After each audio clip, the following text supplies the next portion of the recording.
하지만 최근 이창용 한은 총재는 현재 환율 수준은 위기라고 생각하지 않는다고 현 정부의 입장을 대변하고 있습니다. 이 격차가 의미하는 게 뭔지 한번 생각해 보겠습니다. 작년에 고환율이 지속되면서 원달러 환율이 1,400원을 돌파하자 고물가뿐만 아니라 국가 경제 전반의 위기가 현실화됐다고 엄청 비판했습니다. 기사의 내용을 한번 살펴보시면 작년에 1,400원 환율이 1년 5개월 만에 처음이고 과거 IMF 외환위기 당시 그리고 2008년 글로벌 금융위기 그리고 2022년 레고랜드 사태에 이어서 네 번째라고 엄청 위험하다고 얘기했습니다. 경제 지표들이 악화되고 있는 상황인데 현장에서 우리 국민이 느낄 체감 온도는 지표의 숫자보다 훨씬 더 강도가 세다. 앞으로도 경제 전망이 좋지 않은 상황이고 구체적인 대책을 마련해야 한다고 얘기를 하면서 총선이 끝나자마자 고환율로 인해서 식료품 가격이 줄줄이 오르고 있고 공공요금 인상 가능성도 점쳐지고 경제와 민생이 총체적 위기 상황이라고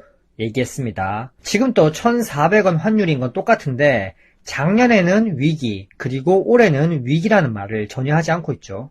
또 계속 살펴보면 작년의 정부, 지금은 전 정부죠. 재정 역할을 적극적으로 해야 된다고 촉구했고요. 환율이 1,400원인 상황에서 국가 기초 체력이 많이 약화된 상황이고 환율 급등이 미칠 부작용에 대한 우려가 상당히 크다. 그리고 소비자 물가 상승 목표치 2.6%를 달성하기 상당히 어렵다.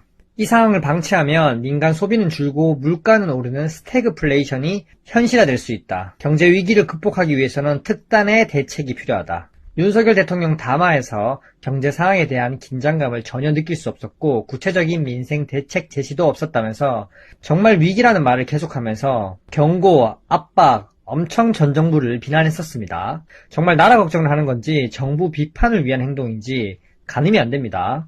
최근 10월 20일 이창용 한은 총재는 국회 질의에서 현재 환율이 1,400원대 이상이 위기 수준이라고 생각하지 않는다는 정말 말도 안 되는 터무니없는 말을 했습니다. 이분은 그 누구보다 정치 편향적인 사람이라고 제가 작년부터 계속 얘기했었던 것 같은데요.